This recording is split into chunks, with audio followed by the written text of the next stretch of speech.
Pour utiliser ton haut-parleur Sonos Era 100 ou 300 en Bluetooth, et là, attention, je ne parle pas du Sonos Move ni Roam. Si tu as besoin d'instructions pour ces haut-parleurs-là, je t'invite à regarder la vidéo en haut à droite. Pour cette famille-ci, la première chose que tu dois faire, c'est de paramétrer ton haut-parleur dans l'application Sonos. Si tu as besoin d'aide avec ça, je t'invite à regarder la vidéo en haut à droite. En attendant, si ta lumière est allumée blanche et qu'elle reste allumée comme ça veut dire que ton haut-parleur est connecté sur le Wi-Fi et qu'il est prêt à fonctionner.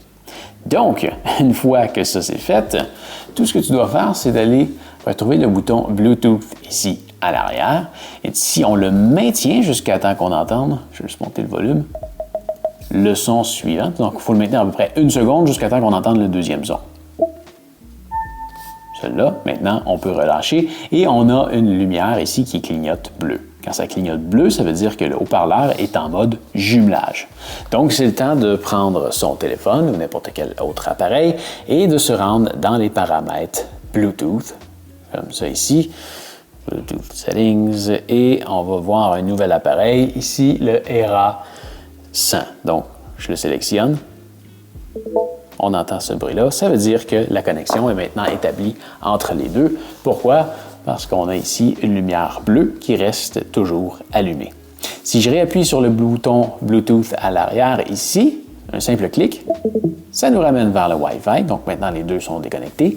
Et si je réappuie dessus une autre fois, on retombe en mode Bluetooth. Voilà. Et comme la connexion est déjà faite, bien là, on n'a rien de plus à faire. Si jamais tu veux le connecter à un autre téléphone, là maintenant, tu vas le remaintenir à l'arrière, comme ça, et on retombe en mode jumelage. Si tu veux en ressortir, on réappuie une fois à l'arrière, et voilà, c'est tout. On est retourné en mode Bluetooth. Donc maintenant, ce que ça veut dire, c'est que tu peux prendre ton téléphone ou n'importe quel autre appareil qui est connecté en Bluetooth. Et là, si par exemple, je vais aller partir de la musique sur Spotify, eh bien, voilà, la musique joue. Bon, le truc qui est génial avec la famille Era, si je repars la musique, par exemple, je vais baisser le volume, je vais me rendre dans l'application de Sonos, et là, tu vas voir, il y a quelque chose de particulier. On est capable de voir ici Era 100 et qu'on a une connexion Bluetooth.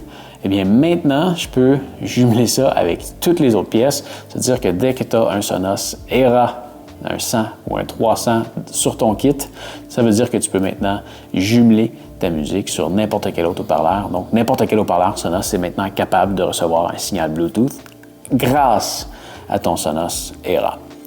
Bon, maintenant, là, je t'ai montré un exemple comme ça que j'ai fait jouer de la musique sur Spotify. Juste te dire que c'est un très mauvais exemple. Ça aurait pu être un bon exemple si j'avais fait jouer une vidéo sur YouTube parce qu'il n'y a pas d'autre façon de le faire.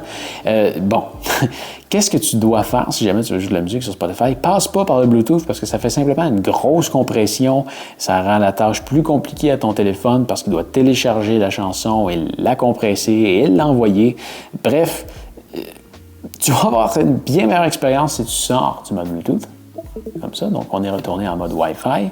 Et, ici, dans Spotify, si tu regardes ici en bas à droite, ou ça peut être dans un autre coin, dépendamment de ton téléphone, ici, tu peux sélectionner tous les haut-parleurs. Si tu te retrouves qu'à être sur le même réseau, tu peux sélectionner le Era 100, repartir la musique, et voilà, la musique joue comme tantôt, mais elle joue avec une meilleure qualité et c'est beaucoup moins compliqué pour ton téléphone.